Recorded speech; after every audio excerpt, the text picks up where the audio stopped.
कांग्रेस वाले भी बोल रहे हैं नासिर साहब बहुत काबिल लीडर हैं, उनकी काबिलियत के बारे में दो राय नहीं है। भाभी को बहुत इज्जत देता हूँ मैं, मेरे पर्सनल रिलेशन है, मैं उनको माँ का दर्जा देता हूँ। लोगों ने जाना है मेरे को कि मैं उनको वाकई माँ की तरह मानता हूँ। कमर भाई मेरे बड़े भाई, तो आपके बीच में आपका ये भाई, आपका ये बेटा मुसलसल 5 साल आपके लिए लड़ रहा है, आवाज बुलंद कर रहा है, अपने ऊपर केसेस डाल ले रहा है, और एक तरफ जो जीते हुए हैं वो घर में बैठ करके 5-6 गुत्तेदारों के लिए मेहनत कर रही है, कमीशन खाने का काम कर रहे हैं। क्या कमर साहब के बाद क्या कोई नेता नहीं रहा गुलबर्गा में? क्यों उनको मजबूर होना पड़ता है कि हमारे घर की औरतों को हम बाहर लाएं? इतने कस्म कमजोर हैं, इतने नामर्द हो गए, इतने बुज़दिल हो गए। शर्म आनी चाहिए।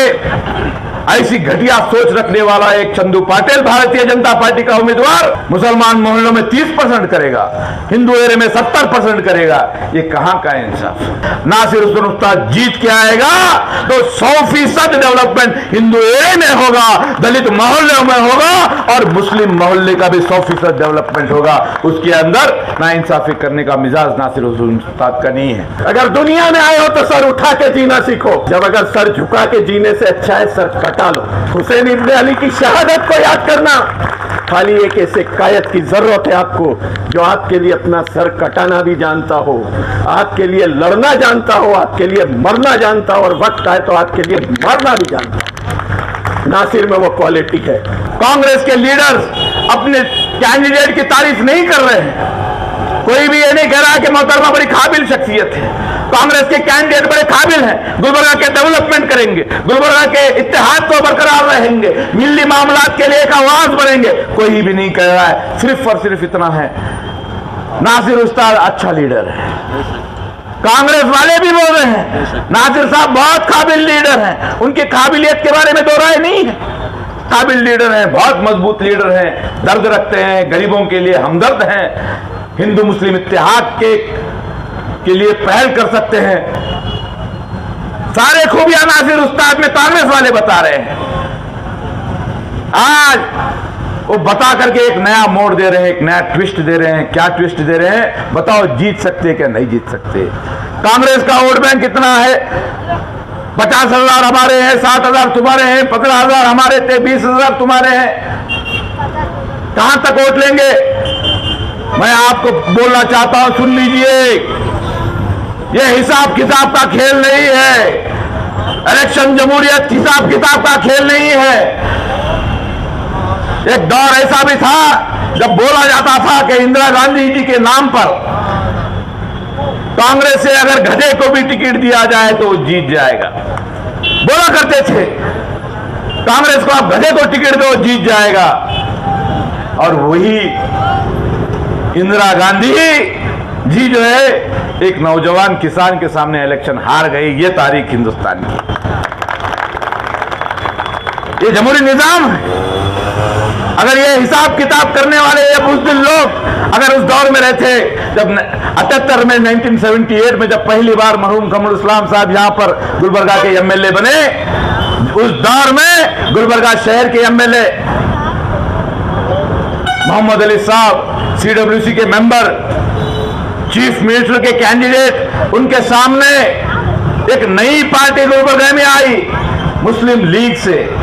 अगर ये लोग होते जब हिसाब करते कि देखिए सिटिंग एमएलए इतने वोट है, ये इतने वोट है, तो शायद गुलबर्गा शहर में मरहूम कमरुल इस्लाम साहब भी एमएलए नहीं बन सकते। मल्लिकार्जुन खड़गे साहब हिंदुस्तान के सबसे बड़े गद्दावर लीडर, AICC के प्रेसिडेंट, गुलबर्गा शहर में बहुत डेवलपमेंट किया है, ऐलान किया, फलान किया है। क्या हुआ? एमपी इलेक्शन जीत के चले गए, 80,000 वोटों से जीते वो सेकंड, दूसरी बार 80,000 वोटों से गुलबर्गा की आवाम ने उनको जिताया। और पिछले इलेक्शन में चिंचोली का एक एमएलए जो 3 महीने पहले इस्तीफा देकर के आते हैं, सिर्फ 3 महीने पहले, गुलबर्गा पार्लियामेंट के भी नहीं है, वो 8 हलकों में जो पार्लियामेंट में आते हैं उन हलकों में भी नहीं है, वहां से यहां पर आते हैं, और सिर्फ 3 महीने में कांग्रेस के सबसे बड़े लीडर को 1 लाख से ज्यादा वोटों से हराने का काम वो लोग करते हैं। भाइयों, बुजुर्गों, नौजवान साथियों, याद रखिए जब कांग्रेस के सबसे बड़े लीडर को एक बाहर से आदमी आकर के हराता है, मोहम्मद अली साहब जैसे बड़े लीडर को एक नए नौजवान कायद लीडर वहां पर गुलबर्गा की अवाम जिता सकती है, तो आपके बीच में आपका ये भाई, आपका ये बेटा मुसलसल 5 साल आपके लिए लड़ रहा है, आवाज बुलंद कर रहा है, अपने ऊपर केसेस डाल ले रहा है, और एक तरफ जो जीते हुए हैं वो घर में बैठ करके 5-6 गुत्तेदारों के लिए मेहनत कर रही है, कमीशन खाने का काम कर रहे हैं। आज आपके बीच में फैसला है, आपके बीच में फैसला है। आपके वोट उतने कमजोर नहीं है, कमजोर नहीं है, हिसाब किताब का ये इलेक्शन नहीं है। आपको इंसाफ करना होगा, आपको इंसाफ करना होगा कि आप क्या फैसला लेंगे। ये पूरा गुलबर्गा नहीं बल्कि अतराफ के हैदराबाद कर्नाटका की अवाम आपके ऊपर नजर लगाई हुई बैठी है। ये कारपोरेशन का इलेक्शन नहीं है, साजिद यहां पर बैठा है, जिलान यहां पर बैठा है, ये कारपोरेशन का इलेक्शन नहीं है, 55 कारपोरेटर है। गुलबर्गा की सीट मुस्लिम अक्सरियत की सीट है, यहां एक सेकुलर मिजाज गुलबर्गा में चला है। आज इस फिजा को बिगाड़ने के लिए भारतीय जनता पार्टी का उम्मीदवार चंदू पाटिल नॉमिनेशन फाइल करता है और तकारीर देता है कि गुलबर्गा नॉर्थ पाकिस्तान हो जाता अगर नरेंद्र मोदी नहीं आते। गुलबर्गा नॉर्थ का डेवलपमेंट जीत के आएगा तो 70% हिंदू मोहल्लों में डेवलपमेंट करेगा, 30% मुस्लिम एरिया में डेवलपमेंट करेगा। शर्म आनी चाहिए, शर्म आनी चाहिए। ऐसी घटिया सोच रखने वाला एक चंदू पाटिल भारतीय जनता पार्टी का उम्मीदवार मुसलमान मोहल्लों में 30% करेगा, हिंदू एरिया में 70% करेगा। ये कहां का इंसाफ। नासिर हुसैन उस्ताद जनता दल सेक्युलर का एक कैंडिडेट यहां पर मुस्लिम मोहल्ले में ठहर करके ऐलान कर रहा है। सुन लीजिए, सोशल मीडिया के जरिए हमारे हिंदू भाई भी सुन लीजिए, हमारा दलित भाई भी सुन लीजिए। नासिर हुसैन उस्ताद जीत के आएगा तो 100% डेवलपमेंट हिंदू एरिया में होगा, दलित मोहल्ले में होगा और मुस्लिम मोहल्ले का भी 100% डेवलपमेंट होगा। उसके अंदर नाइंसाफी करने का मिजाज नासिर हुसैन उस्ताद का नहीं है। नासिर उस्ताद जिंदाबाद, ये सीख हमारे माँ बाप ने हमें नहीं सिखाई है, ये सीख हमारे इस्लाम ने हमें नहीं सिखाई है। गंदी जहन, छोटी जहन, सबसे ताकतवर दुश्मन हमारे सामने आ रहा है और हम लड़ाई के लिए किसको आगे कर रहे हैं? कौन आगे बढ़ना चाहिए लड़ने के लिए उस ताकतवर आदमी के साथ? हमारे दलित भाई हमारे साथ जुड़ रहे हैं, बहुत सारी तादाद में हमारे दलित भाई यहां पर मौजूद है, हिंदू माए यहां पर मौजूद। मैं आपको कहना चाहता हूं डरने की जरूरत नहीं है, डरने की जरूरत नहीं है। आपके लिए आपका ये बेटा लड़ने के लिए 24 घंटे तैयार है। गलती से इस वोट की अहमियत को कम समझेंगे तो 5 साल तक पछताएंगे, 5 साल तक पछताएंगे। इसको जो है बेवजह किसी पैसे वालों की बात सुनकर, कारपोरेटर की बात सुनकर, उनकी बात सुनकर नहीं, आपको फैसला करना है कि 5 साल नहीं, आगे आने वाले 20 साल तक हमको मजबूती के साथ गुलबर्गा शहर के अंदर हमको रहना है। आप तमाम लोग 10 तारीख को आप अपने आप के साथ इंसाफ कीजिए, आप मिल्लत के साथ इंसाफ कीजिए, आप कौम के साथ इंसाफ कीजिए, आप हिंदू मुस्लिम इत्तेहाद के साथ इंसाफ कीजिए, आप डेवलपमेंट के साथ इंसाफ कीजिए। आपका ये भाई 2 इलेक्शन लड़ चुका है, हारा है मगर हिम्मत नहीं आ रहा, आपके लिए लड़ रहा है। जब तक जिंदा हूं आपके लिए लड़ूंगा। मैं आपसे वायदा चाहता हूं आने वाले 10 तारीख को आप नासिर हुसैन उस्ताद का साथ देंगे। साथ देंगे तो मजबूती से बोलिए, देंगे। हमारी माओ से कह रहा हूं आवाज दीजिए, देंगे इंशाअल्लाह। शुक्रिया, अस्सलाम। मैं आपका ज़्यादा समय न लेके अपनी बात 2 या 3 मिनट में ख़त्म करूँगा।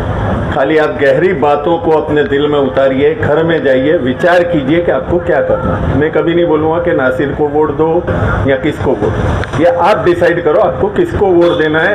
अपनी खुशकिस्मती को वोट देना है, अपनी उन्नति को वोट देना है, अपनी कौम के जिंदा रहने का सबूत देना है, और अपनी कौम के लिए अगर आप अच्छा सोचते हैं, अपने बच्चों के लिए अगर अच्छा भविष्य चाहते हैं, उसके लिए अगर वोट देना है तो फिर मैं कहूँगा कि आप नासिर उस्ताद को वोट दें। अगर आप आज जो देश के हालात हैं, टुकड़े टुकड़े में इस देश को बांट दिया गया, जाति के नाम पे लड़ा दिया गया।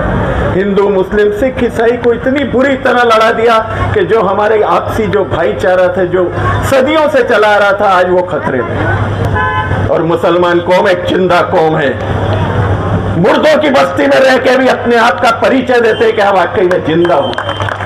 क्यों? क्योंकि मुसलमान जुल्म के खिलाफ आवाज उठाता है, लड़ता है।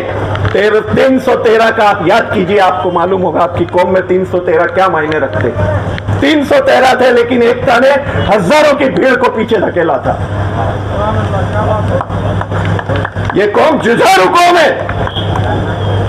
क्यों गफलत में आते हो? क्यों अपने वोटों को बांट के नाशुक्र इंसानों को बिठाते हो आप? हमारा वोट बिकाऊ नहीं है। मैं अक्सर कहता हूं कि कुरान का फरमान है कि मुसलमान कभी बिक नहीं सकता। कुरान का फरमान है कि मुसलमान कभी बिक नहीं सकता, और अल्लाह का फरमान है कि ईमान कभी झुक नहीं सकता। जो झुक गया वो मर गया। अगर दुनिया में आए हो तो सर उठा के जीना सीखो।